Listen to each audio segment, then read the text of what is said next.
My wife emptied my cancer treatment money to pay for her son's third attempt at college, so I emptied their closets and kicked them out.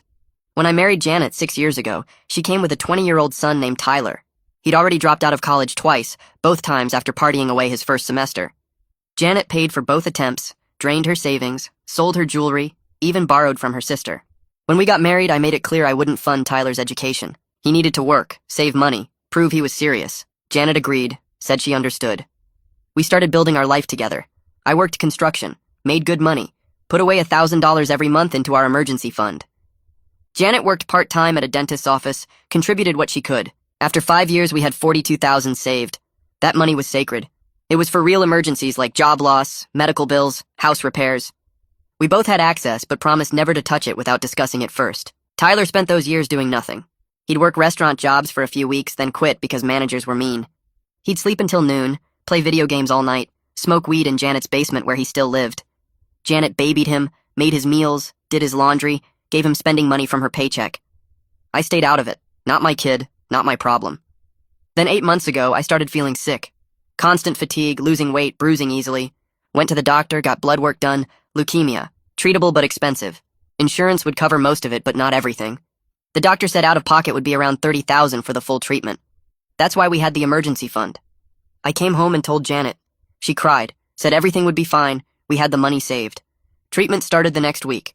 First round went well, insurance covered their part, we paid our portion from checking. I was scheduled for 6 rounds total. After my second treatment, I went to transfer money from our emergency fund for the next payment. The account had $400, from $42,000 to $400. I called the bank thinking it was fraud. No, they said. Janet had withdrawn everything in cashier's checks over 3 days, 2 weeks ago. I drove home in shock. Janet was cooking dinner like nothing happened. I asked about the money. She went white, started crying immediately. Tyler had gotten into a private art college, not a real college, one of those for-profit places that accepts everyone. $40,000 for 1 year. He promised this time was different. He was ready to focus. She couldn't let him down again. She was his mother. She actually said she couldn't let him down while I had cancer and needed that money for treatment. I asked how she could do this without talking to me. She said I would have said no. Of course I would have said no. I was fighting cancer, and we needed that money to save my life. She said Tyler's future was important too, that he deserved a chance at success, that maybe my treatment wasn't as expensive as the doctor said. She really suggested my oncologist was exaggerating the cost while her son was at a fake art school drawing stick figures. Tyler came upstairs then, heard us arguing, asked what the problem was. When I told him his mother stole my cancer treatment money for his school, he shrugged, said I was being selfish, that education was an investment.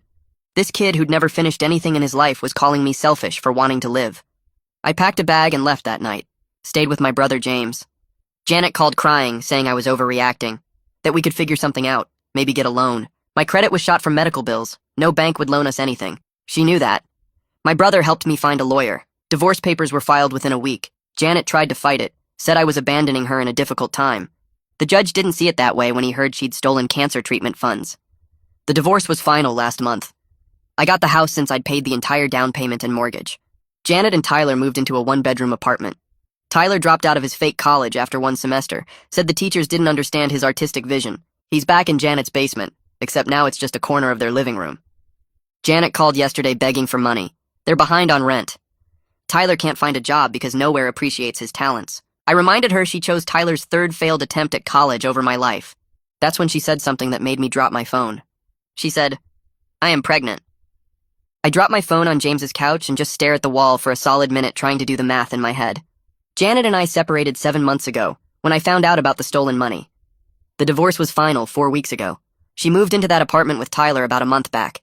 If she's actually pregnant right now, the timing puts conception somewhere around when we were still technically married, but definitely not living together or sleeping together. Either this is the most desperate manipulation move she's ever pulled, or she's pregnant with someone else's baby and trying to pin it on me for money. Both options make me want to throw up. I pick up my phone and call James before I can spiral into full panic mode. He answers on the second ring, and I just say I need him to come over right now. He must hear something in my voice because he doesn't ask questions, just says he'll be there in 20 minutes. I spend those 20 minutes pacing around his apartment trying to figure out if Janet is evil enough to fake a pregnancy or stupid enough to actually be pregnant during a divorce. Knowing her track record with Tyler, both seem possible.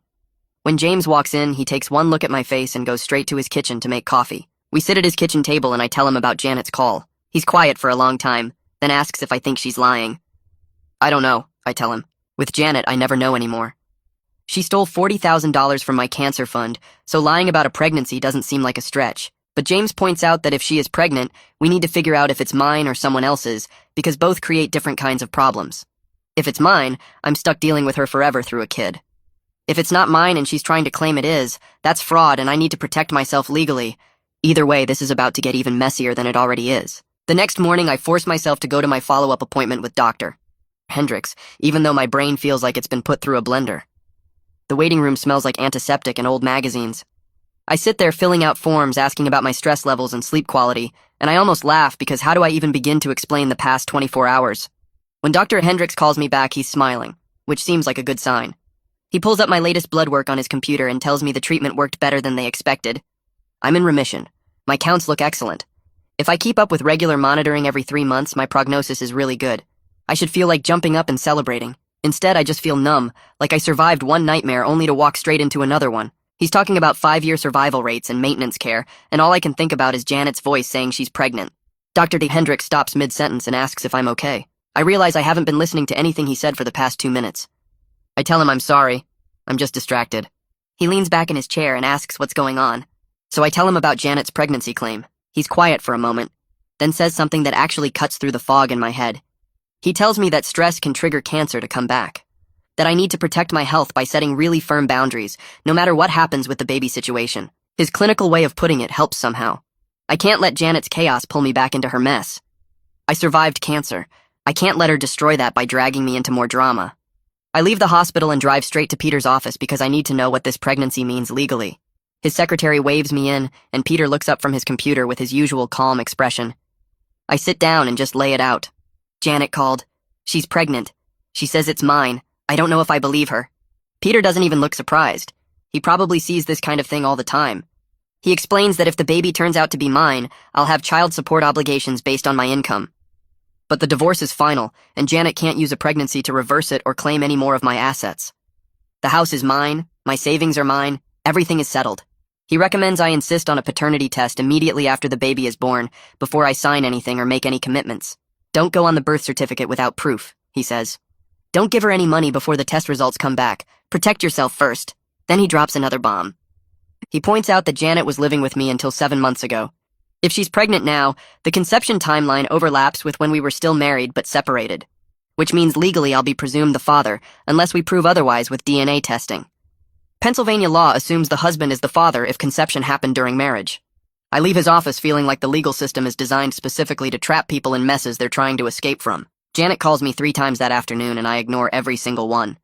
She leaves voicemails and I can hear her crying in them, talking about how scared she is and how alone she feels. Part of me feels guilty because I'm not a monster and I don't want anyone to suffer. But the bigger part of me remembers her standing in our kitchen telling me Tyler's fake college was more important than my cancer treatment. Remembers her saying maybe the doctor was lying about how much treatment would cost. Remembers Tyler calling me selfish for wanting to live. That part of me deletes the voicemails without listening to all of them. James comes home from work and finds me staring at my phone. He asks if I'm thinking about calling her back, and I admit that, yeah, part of me feels bad. He sits down next to me and reminds me that guilt is exactly what Janet counts on to manipulate people. That she's probably counting on me feeling sorry for her so I'll cave and give her money or let her move back in or whatever her endgame is. He's right, and I know it. I put my phone on silent and shove it in my pocket. The next day, I go back to work for the first time since finishing treatment. I'm nervous because I've been gone for months and I don't know if I'll have the strength to keep up anymore. But when I pull into the construction site parking lot, my whole crew is waiting by the trailer. They start clapping when I get out of my truck and I feel my throat get tight. My foreman walks over and shakes my hand, tells me it's good to have me back. Then one of the guys hands me an envelope. Inside is $1,800 in cash. They took up a collection while I was sick, he explains. Everyone chipped in to help with medical bills. I almost start crying right there in the dirt parking lot because these guys barely know me outside of work. We don't hang out on weekends or go to each other's houses, but they showed up when it mattered. They gave me money when my own wife was stealing from me. I managed to thank them without completely losing it, but it's close. My foreman pulls me aside before everyone gets back to work. He tells me to take it easy for a few weeks, maybe just do equipment checks and paperwork while I rebuild my strength. No heavy lifting, no climbing, nothing that'll wear me out too fast. Then he mentions that they held my position while I was gone, and I'm getting back pay for all the time I was on medical leave thanks to the union contract. The check should hit my account by Friday. For the first time in months, I feel like maybe things can actually get better, like maybe I can dig myself out of this hole and build something good again. I spend the day doing light work and catching up with the guys, and by the time I clock out, I'm exhausted but in a good way. Like I actually did something productive instead of just surviving. That evening, I'm back at James's apartment heating up leftover pizza when someone knocks on the door. James looks through the peephole and his whole body goes tense. It's Janet. I can see her through the door and she's not showing yet. Just looks like regular Janet in jeans and a sweater. She starts talking before James even fully opens the door, begging to talk to me for just 5 minutes. I tell James it's okay, and step out onto the doorstep where he can hear everything. I'm not letting her inside and I'm not going anywhere private with her. She looks terrible, like she hasn't slept in days. She tells me she's 8 weeks pregnant and completely terrified because she has no money for doctor visits or vitamins or anything a pregnant person needs. She's looking at me with those big sad eyes that used to work on me before she stole my cancer money. I look at her standing there on the doorstep and ask the question straight out. Is the baby mine? She nods fast and says yes. Swears she hasn't been with anyone else since we separated. Her voice gets higher when she talks, and she puts her hand on her stomach like that proves something. I tell her I need a paternity test before I believe anything she says. She steps back and her face goes red. She actually looks hurt. Says she can't believe I don't trust her after everything we've been through together. I remind her she stole $42,000 of my cancer treatment money without asking me. She stole money I needed to stay alive. The lack of self-awareness is crazy, but I don't back down. Paternity test or nothing. She wipes her eyes and changes direction completely. She says Tyler is falling apart from guilt about the college money. He wants to apologize to me, wants to make things right. I tell her Tyler is 26 years old and called me selfish for wanting cancer treatment. I have zero interest in his apologies now. She starts crying harder and says I'm punishing her for trying to help her son. Like taking $40,000 was just a normal parenting choice. Like she had to pick between her son's fake art school and my actual life, and picked the art school. James must hear the conversation getting louder because he steps outside and stands next to me. He tells Janet firmly that she needs to leave. I'm recovering from cancer and don't need this kind of stress showing up at the apartment. Janet turns on him fast. She calls him a bad influence who turned me against my family. Says he's been poisoning me against her since I moved in. James actually laughs at that. He says no, stealing cancer money turned me against her. She needs to accept responsibility for her own choices instead of blaming everyone else. Janet looks between us, and I can see her realizing the tears aren't working. She walks back to her car without saying anything else.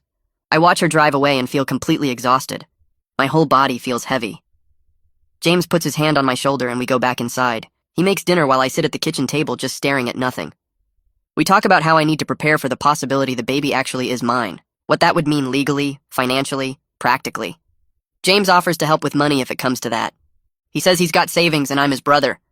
That offer means more than I can explain. The next week, I focus on getting back to work and rebuilding my strength. I deliberately don't answer when Janet calls or texts. She leaves voicemails that I delete without listening. Then she starts emailing me. The first email has an ultrasound photo attached. Could be anyone's pregnancy photo from the internet for all I know. She writes that I need to acknowledge my responsibility to our child. I forward the email to Peter so there's a legal record of her harassing me. She sends 3 more emails that week with more ultrasound pictures and long paragraphs about how scared she is. I forward all of them to Peter and don't respond to any. My phone rings on Friday afternoon and I don't recognize the number. I almost don't answer, but something makes me pick up. It's Marley, Janet's sister. She apologizes right away for calling out of nowhere. Says she's been thinking about me since the divorce. She apologizes for lending Janet money for Tyler's first college attempt years ago. She says she's watched Janet enable Tyler for years and feels guilty for contributing to that pattern. I tell her I appreciate the call, but I can't get involved in Janet's family stuff anymore. I need to focus on my own health and life. Marley says she understands completely. Then she surprises me by saying something else. She doesn't think the baby is mine. She saw Janet at a restaurant 3 months ago with a guy from her dental office. They were holding hands and kissing. Janet made Marley promise not to tell anyone. This information hits me hard. It means Janet is either lying about paternity or genuinely doesn't know who the father is. Either way, it changes everything. I thank Marley for telling me and we hang up. I call Peter immediately and tell him what Marley said. He says it makes our position stronger that paternity testing is mandatory. He also says I should write down everything Marley told me in case Janet tries to claim child support before the baby is born. Document dates, times, exactly what Marley said. The whole situation feels more and more like a bad TV show I never wanted to be in. 2 weeks go by and I'm at the construction site eating lunch with my crew. We're sitting on the tailgate of someone's truck eating sandwiches when I see Janet's car pull into the parking lot. She gets out, and I can see a small bump under her shirt now. She walks straight toward us, and I feel my face get hot. She's bringing this drama to my workplace in front of my coworkers. Everyone gets quiet and uncomfortable. Janet stops in front of me, and her voice is loud enough that the whole crew can hear. She says I'm abandoning my child. Says what kind of man walks away from his pregnant wife. My foreman looks at me, and I can tell he doesn't know what to do. I stand up and walk toward Janet's car. She follows me and I make sure we're far enough away that my crew can't hear. I tell her firmly that showing up at my job is harassment. If she does it again, I'll get a restraining order. She breaks down crying again, says she's desperate because her and Tyler are about to be evicted for missing rent. They owe 2 months and the landlord filed papers. I feel a small flicker of sympathy, but I push it away. She created this situation by stealing from me. She keeps crying and then starts talking faster, admitting that Tyler hasn't worked a single day since he dropped out. He just sits in their apartment playing video games from the moment he wakes up until 3 in the morning. She's been covering rent, food, utilities, everything on her part-time dental office paycheck, and it's not enough. I watch her wipe her face and I feel nothing but tired anger. I tell her flat out that Tyler is her responsibility, not mine, and she needs to kick him out so she can afford to live. She needs to tell him to get a job in his own place like every other adult. Her face changes completely. She stares at me like I just suggested she murder her own child. She says she could never kick Tyler out when he's struggling this much. He's her son, and he needs her support. I point out that he's not struggling. He's lazy and entitled, and she's making it worse by letting him coast. She's enabling him into being a failure for his entire life. She calls me cruel and cold-hearted. Says I don't understand what it's like to be a parent. She walks back to her car, and I notice something I didn't see before. She's driving a different car than the beat-up sedan she had when we were married. This one is newer, maybe 2 or 3 years old. A silver SUV that looks freshly washed. She gets in and drives away without looking back. I stand there thinking about that car because it doesn't make sense. She's claiming to be broke and about to get evicted, but she's driving a vehicle that costs money every month. I get back to the construction site and finish my shift, but I can't stop thinking about that SUV. When I get to James's place that evening, I mention it to him. He pulls out his laptop and starts searching. Takes him maybe 20 minutes to find the information. Janet financed that vehicle 3 months ago through a dealership across town. The monthly payment is probably somewhere around $400 based on the model and year. James shakes his head and closes his laptop. He says Janet is still making terrible financial decisions and then expecting other people to bail her out of the consequences. She's paying for a car she can't afford while claiming she can't pay rent. I feel vindicated but also exhausted because this is exactly the pattern that destroyed our marriage. She makes choices based on what she wants in the moment without thinking about what it costs. My next oncology appointment is 3 days later. I sit in the waiting room filling out the standard forms about how I've been feeling. Dr. Hendricks calls me back and does the usual checks. He comments that I look stressed and asks if everything is okay. I tell him about Janet showing up at my workplace and the whole pregnancy situation. He listens and then reminds me that my recovery depends heavily on keeping my stress levels down. High stress can trigger relapses in some patients. He suggests I seriously consider getting a restraining order for my own health. The idea of needing legal protection from my ex-wife feels crazy, but also necessary. He writes something in my chart and tells me to take care of myself mentally as much as physically. I leave the appointment feeling like my life has become something I don't recognize. I spend the entire weekend doing research on paternity rights and child support laws. I sit at James's kitchen table with my laptop open, reading through legal websites and forum posts from other men in similar situations. If the baby is mine, I'll have financial obligations. But I can insist on custody arrangements that don't give Janet total control. I can demand specific visitation schedules and involvement in major decisions. If the baby isn't mine, I need to protect myself from being legally trapped into supporting another man's child. Some states automatically list the husband as the father if a baby is born within a certain time after divorce. I take notes and save links to show Peter later. I need to be prepared for whatever happens. Peter calls me Monday afternoon while I'm at work. I step away from the crew to take the call. He tells me that Janet's lawyer contacted him over the weekend, asking for emergency spousal support. They're claiming extreme hardship and demanding I help with her living expenses. Peter actually laughed when he read the request. He reminded them that Janet stole my cancer treatment money, and that's documented in all the divorce proceedings. The judge already ruled that Janet gets nothing from the settlement, and nothing has changed to justify revisiting that decision. He told them to stop wasting everyone's time. I thank Peter and hang up feeling a small sense of satisfaction that the legal system is working the way it should. Janet's texts start coming more frequently over the next few days. She sends me messages about needing money for rent, for food, for doctor appointments. She sends me Venmo requests for specific amounts with notes attached. One says, "Your baby needs a home." Another says, "Prenatal vitamins $47. I screenshot every single message and request and forward them all to Peter. He responds saying this kind of manipulation could actually help our case if she ever tries to claim I'm an unfit father. She's creating a digital record of her attempts to extort money from me using a pregnancy that might not even be mine. I keep not responding to any of her messages because engaging with her just encourages more of the same behavior. Tyler texts me for the first time ever on Thursday night. It's a long message that I have to scroll through. He says he's sorry for everything and never meant for things to get this bad. He claims he's been looking for work, but everywhere he applies wants experience he doesn't have. He says he understands if I hate him, but he hopes someday I can forgive him. I read the message twice and then put my phone down without responding. Tyler's problems are not my responsibility, and his apology doesn't change what he and his mother did to me. He had no problem calling me selfish when I had cancer. Now he wants sympathy because his choices have consequences. Marley calls me Friday evening sounding worried. She tells me Janet got fired from the dental office. Apparently Janet took money from the petty cash drawer. When the office manager confronted her, Janet said it was just a loan she planned to pay back at her next paycheck. The manager called it theft and fired her on the spot. Now Janet has no income at all. Marley sounds genuinely concerned about what Janet will do next. She asks if I've heard from Janet, and I tell her about the constant texts and Venmo requests. Marley sighs and says she's worried Janet is going to do something desperate. I don't know what to say to that because Janet's desperation is her own creation. I sit with James that night drinking beer on his back porch. I tell him everything Marley said about the firing. I admit I feel a complicated mix of feelings about the whole situation. Part of me feels vindicated that Janet is facing real consequences for her pattern of bad choices. But another part of me feels concerned because if that baby is mine, then it doesn't deserve to suffer for its mother's mistakes. A baby didn't ask to be born into this mess. James thinks for a while and then says, I can have compassion for a difficult situation without making myself responsible for fixing it. If the baby turns out to be mine, I'll step up and do what's right. But I can't save Janet from herself and I shouldn't try. She needs to figure out how to be an adult and make better decisions. That's not my job anymore. The next morning, Marley calls while I'm getting ready for work. She sounds stressed and tells me the landlord served Janet and Tyler with an eviction notice yesterday. They have 2 weeks to get out because they're 3 months behind on rent. Janet apparently told Marley she plans to move in temporarily until she finds work, but Marley lives in a small 2-bedroom house and really doesn't want Tyler there. Marley says the family drama is getting worse and she's caught in the middle of it. I tell her I appreciate the heads up, but I'm staying out of it completely. She understands and says she just wanted me to know what's coming. 3 days later, my phone rings from a number I don't recognize. I answer thinking it might be work-related. Janet's voice comes through hysterical and crying. She's begging me to let her and Tyler stay in my house temporarily, just until she finds work and gets back on her feet. I tell her absolutely not. That house is my home and my sanctuary after everything she did to me. She starts screaming that I'm letting my pregnant ex-wife become homeless out of spite, that I'm a cruel person who cares more about revenge than doing the right thing. I can hear Tyler in the background telling her to hang up, that I'm not worth it. I hang up without saying anything else. My hands are shaking from anger. I immediately call Peter and ask about changing my locks and making sure Janet has no legal claim to enter my property.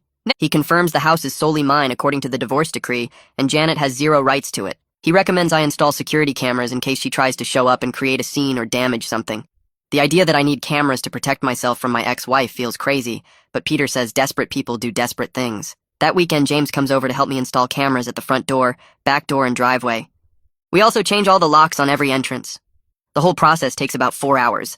James comments that it's really sad I have to protect myself from someone I once loved enough to marry. I stop what I'm doing and realize something. I don't love Janet anymore. I'm not even sure I hate her at this point. I just want to be free of the chaos she creates everywhere she goes. The anger is fading into something more like tired indifference. James nods and says that's probably healthy, that holding on to strong feelings either way keeps you connected to someone. Monday afternoon, Marley sends me a long text.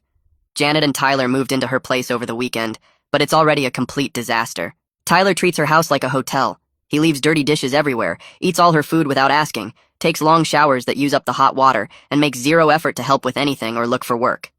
He stays up all night playing games on his phone and sleeps until 2 in the afternoon. Marley says she's already counting the days until she can kick them out without feeling guilty. I don't respond because there's nothing I can say that would help. 3 weeks pass with no contact from Janet, and it feels like a gift. I focus on my job and my health. My strength is coming back more each day. I'm working full shifts now without getting exhausted. The construction crew treats me like I never left. I'm also slowly rebuilding my savings account, putting away $300 each paycheck. It's not the $1,000 I used to save, but it's something. The hospital financial counselor, Deepika Foster, calls and asks me to come in for a meeting. I'm worried it's bad news about my bills, but she's actually smiling when I sit down. She went through my case and got me approved for a hardship program. My remaining medical debt gets reduced by 40%, and she sets up a payment plan I can actually afford. $200 a month for the next 3 years. I almost cry from relief because I thought I'd be paying these bills for the next decade. Life starts to feel manageable again for the first time in months. Then on a Saturday morning, I'm drinking coffee on my porch when Janet's car pulls into my driveway. She's visibly more pregnant now, maybe 4 or 5 months along based on the size of her stomach. Tyler is sitting in the passenger seat, but he stays in the car. Janet walks up to the porch slowly. She's calmer than the last time we talked. She asks if we can talk like adults about the future. Every part of me wants to say no and send her away, but I let her sit on the porch steps while Tyler stays in the car. She starts by saying she's made terrible mistakes, and she understands why I divorced her.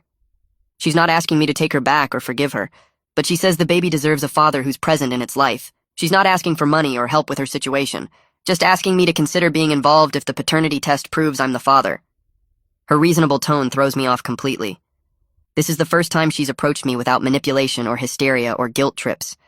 I tell her I'll absolutely be involved if the baby is mine, but that involvement means custody arrangements and child support through legal channels. Not me rescuing her from her bad decisions or letting her move back into my life. She nods and says that's fair. Then she admits something that surprises me. She's been seeing someone from her old job at the dental office. They were together around the same time we were still living together, but separated. There's a chance he's the father instead of me. The honesty is unexpected. It somehow makes everything more real instead of just another manipulation attempt. I ask why she's telling me this now. She says because she's tired of lying and tired of making everything worse. She wants to do at least one thing right. She asks if I'd be willing to do a prenatal paternity test instead of waiting until the baby is born. I agree immediately because knowing sooner will help everyone plan better. She tears up and thanks me. She says she knows she doesn't deserve my cooperation after everything. I don't disagree with her, but I also recognize something important. Punishing Janet by extension punishes an innocent child who didn't ask to be born into this mess. Whatever my feelings about Janet are, they can't affect how I handle this situation with the baby. We set up the test appointment over the phone right there on the porch while Janet waits. The clinic can do it in 2 weeks and they need her blood and my cheek swab. The cost is $800, which hits harder than I expect. I tell Janet I'll split it with her, even though every dollar feels like I'm rewarding her bad choices. She thanks me quietly, and I can tell she knows I don't have to help at all. Later that night, Peter calls to check in, and I mention splitting the test cost. He goes quiet for a second, then says, I'm being too generous with someone who stole from me. I tell him I need to know the truth, and $400 is worth that peace of mind. He doesn't argue, but I can hear in his voice that he thinks Janet is still manipulating me somehow. Maybe she is, but I'm doing this for me, not for her. Tyler gets out of the car while Janet is still sitting on my porch steps. He walks up slow like he's approaching something dangerous. His hands are in his pockets and he won't look at me directly. He stops a few feet away and finally makes eye contact. He says he's sorry for calling me selfish when I had cancer. The words come out stiff like he practiced them, but there's something different in his face. He looks ashamed for the first time since I've known him. He says he was immature and didn't understand what he was asking his mom to do. Then he tells me he enrolled in a trade school program for HVAC repair. He's 3 weeks in and hasn't missed a day. He says he's done chasing stupid dreams about art school and wants to actually build something real. His voice cracks a little when he says it, and I almost believe him. I don't let my guard down completely because Tyler has disappointed everyone too many times. I tell him actions matter more than apologies. If he's serious about trade school, he needs to stick with it and finish. He nods and says he knows that now. He mentions living in Marley's tiny house, sharing a room with his pregnant mom has been a wake-up call. The kid finally hit bottom hard enough to maybe learn something. I don't say much else because I'm not interested in bonding with Tyler. But I also recognize that people can change if they actually want to. He's young enough to turn things around if this time is different. He walks back to the car and Janet stands up to leave. She thanks me again for agreeing to the test and drives away. I watch them go and feel tired from the whole interaction. The next 2 weeks drag by like I'm waiting for test results that will decide my entire future. I go to work and focus on the job, but my mind keeps wandering to that baby. I catch myself hoping it's not mine, which makes me feel guilty. What kind of person hopes a baby isn't theirs? But I also know the truth. Being tied to Janet forever through a child will mess up the fresh start I'm trying to build. Every time I think about co-parenting with her for 18 years, I feel trapped. James comes over one evening and finds me staring at nothing. He asks what's wrong and I tell him I'm hoping for a result that makes me feel like a bad person. He sits down and reminds me I've already survived worse than this. He says whatever the test shows, I'll handle it because I'm stronger than I think. His confidence helps more than he knows. I sleep better that night than I have in weeks. The results come in the mail on a Tuesday afternoon. I stare at the envelope for a full minute before opening it. My hands shake a little as I pull out the paper. The words swim in front of my eyes at first. Then they come into focus. Probability of paternity 0%. I'm not the father. The baby is not mine. I have to read it 3 times to make sure I'm understanding correctly. Relief hits me so hard I have to sit down on my couch. My whole body feels lighter, like someone removed a weight I didn't know I was carrying. But right behind the relief comes something unexpected. Sadness for this kid who's going to grow up with Janet's chaos and Tyler as a brother.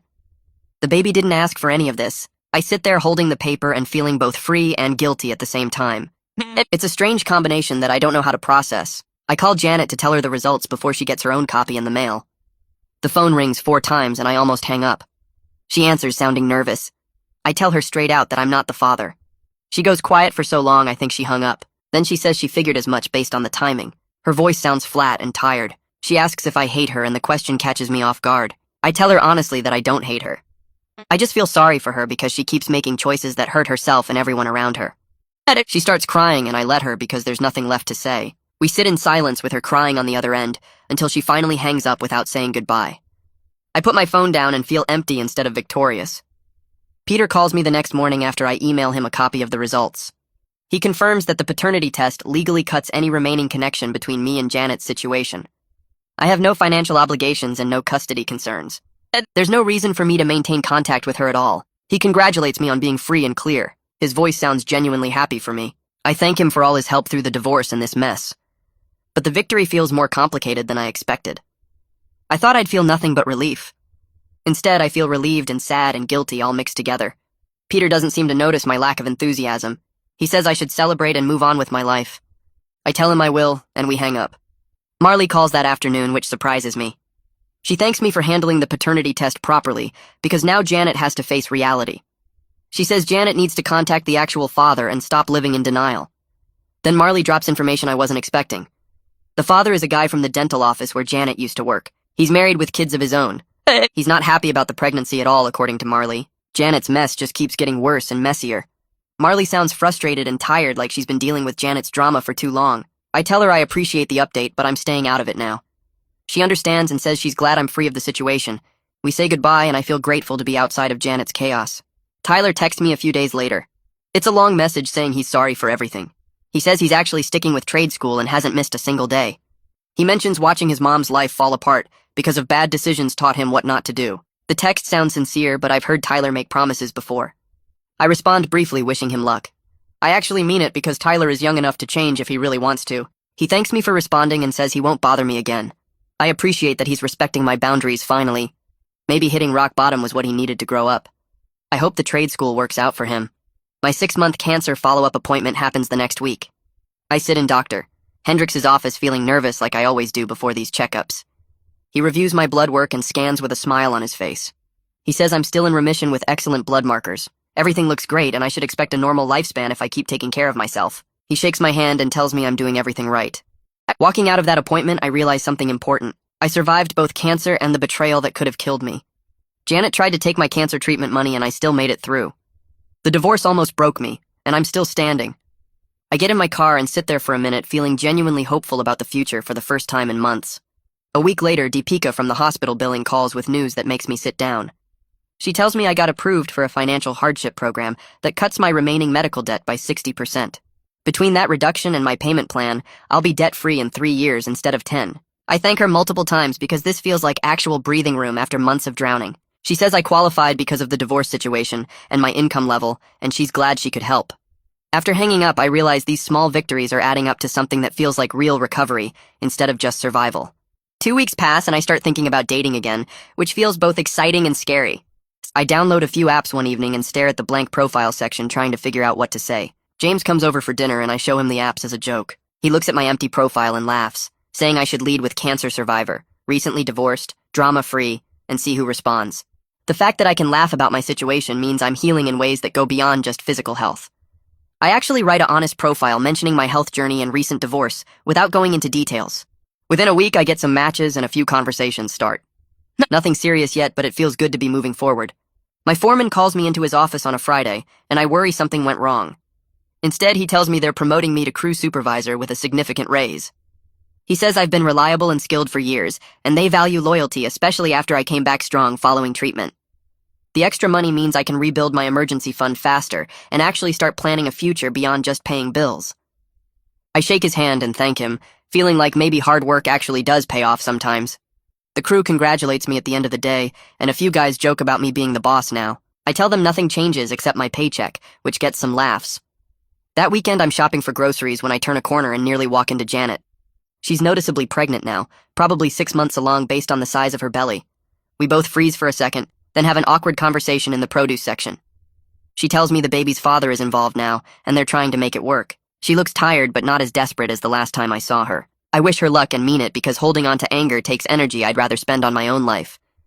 She thanks me and we go separate directions down different aisles. The encounter doesn't ruin my day like I thought it might. Marley calls me a few days later sounding shocked but happy. She tells me Tyler actually completed his first semester of trade school with good grades and got an apprenticeship with an HVAC company. She can't believe he stuck with something and didn't quit after 2 weeks like usual. She says maybe hitting rock bottom was what he needed to finally grow up. I tell her I'm glad for him because everyone deserves a chance to change, even if it takes some people longer than others. She agrees and says she hopes he keeps it up because Janet needs him to be independent with a baby coming. We chat for a few more minutes about other family stuff, then say goodbye. I hang up feeling genuinely happy that Tyler might be turning his life around. 6 months after the divorce was finalized, a friend from work sets me up with someone he knows. Her name is Lisa, and she's a nurse at the hospital where I had my treatments. We meet for coffee on a Saturday afternoon, and I'm nervous but honest about everything I've been through. I tell her about the cancer, the divorce, the stolen money, all of it. She listens without judging and says everyone has baggage, mine just happens to be well documented. She appreciates the honesty and tells me about her own divorce from 5 years ago. We talk for 3 hours and agree to meet again next week. The second date goes even better and we start seeing each other regularly. She understands medical trauma in ways most people don't because she sees it every day at work. We take things slow because neither of us wants to rush into anything serious too fast. A month into dating Lisa, I decide to sell some tools I don't need anymore. I post them online and make about $800 from stuff just sitting in my garage. I use that money to take a weekend trip to the mountains, something I haven't done in years. Lisa can't come because she's working, but encourages me to go and have time to myself. I drive up Friday after work and spend Saturday hiking trails I used to visit before I got sick. Standing on a ridge looking at the view, I realize I'm genuinely happy for the first time since my diagnosis.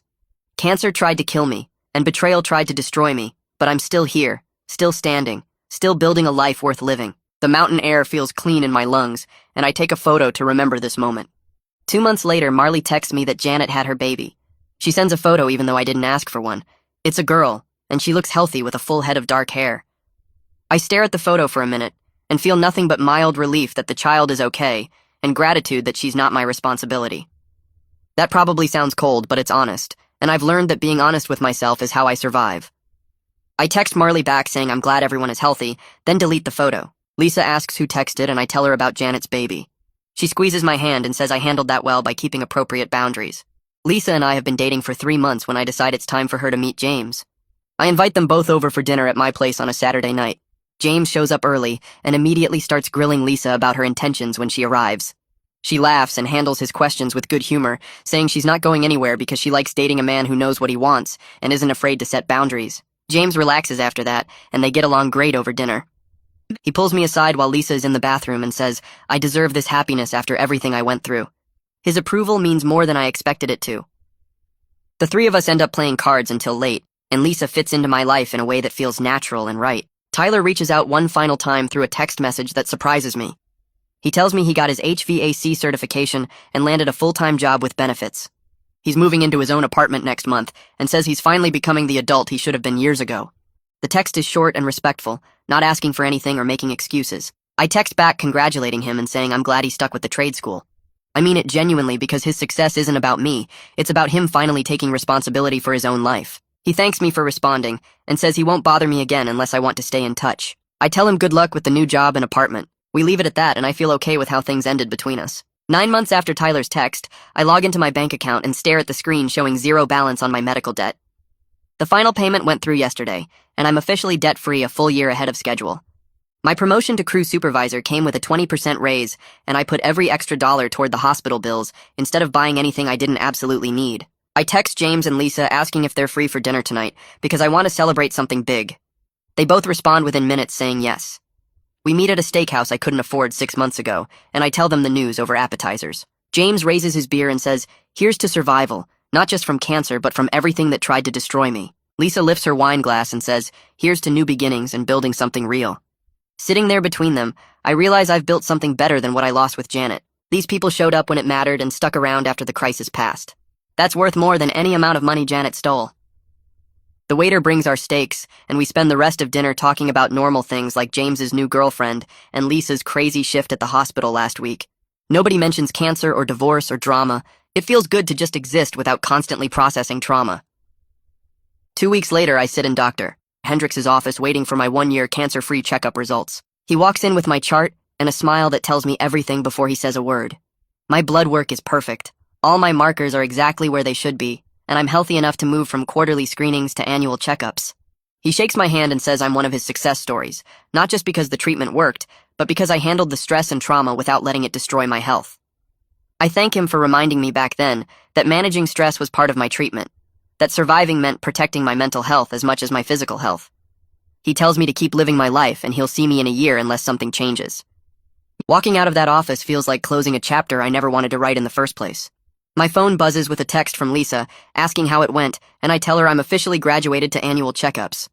She sends back 3 celebration emojis and says we should do something fun this weekend. Saturday night, Lisa and I are cooking dinner at my place when she brings up the idea of moving in together.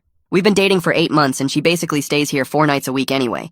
It makes sense financially and emotionally, but I still feel nervous about combining lives with someone after what happened with Janet. Lisa sees my hesitation and says we can keep talking about it. There's no rush. I tell her it's not about her. It's about me being scared to trust my judgment again after I got it so wrong before. She nods and says she understands, but also points out that I didn't get it wrong. Janet lied and hid who she really was. The difference with us is we've built trust slowly and honestly over months of showing up for each other. She knows my whole story, every ugly detail, and loves me anyway. That feels like the kind of foundation that actually lasts instead of crumbling the first time things get hard. I tell her yes, let's do it. Let's move in together. She smiles and kisses me and says she's not going anywhere. 2 years after Janet stole my cancer money, I'm sitting on my porch with Lisa watching the sunset turn the sky orange and pink. She's reading a book, and I'm just thinking about how different my life looks now compared to when I thought I might die. I'm alive, healthy, completely debt-free, and building a relationship based on honesty and respect instead of manipulation and enabling. Janet's choices led her to struggle as a single mom with a baby and whatever complicated situation she has with that kid's father. Tyler finally grew up through hard consequences, and last I heard from Marley, he's doing well with his HVAC career. I learned that survival isn't just about living through something, it's about refusing to let betrayal make you bitter and closed off. Life isn't perfect, and some scars don't fade completely. I still get anxious when I check my bank account, and I probably always will. But I'm genuinely content with where I am right now, and excited about where Lisa and I are going together. The sun drops below the horizon, and Lisa reaches over to hold my hand without looking up from her book. This is what winning actually looks like.